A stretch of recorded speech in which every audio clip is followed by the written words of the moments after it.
हो, आज उमेदवारी जाहीर झाली तुम्हाला ठाकरे गटाकडून, काय पहिली प्रतिक्रिया असणार आहे? आज उमेदवारी जाहीर झाली।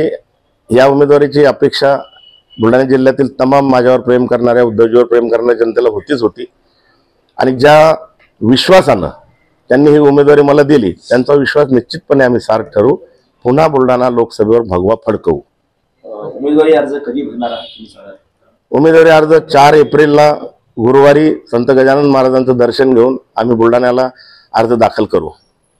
फाईट कोणासोबत असणार आहे तुमची? इकडनं प्रताप जाधव उभे असणार आहेत, शेतकरी नेते रविकांत तुपसे सुद्धा उभे असणार आहेत। महायुतीमध्ये 4-5 पक्ष एकत्र करून 6ही आमदार या बुलढाणा लोकसभा क्षेत्रातले महायुतीचे आहेत आणि ते सगळे धनशक्ती त्यांच्याकडे प्रचंड आहे, सत्ता आहे आणि त्या सत्तेच्या माध्यमातून ते त्यांचा गड टिकवण्याचा प्रयत्न करतील, परंतु निश्चितपणे आम्ही तो त्यांचा गड उद्ध्वस्त करू आणि महायुतीला हरवून दाखवू।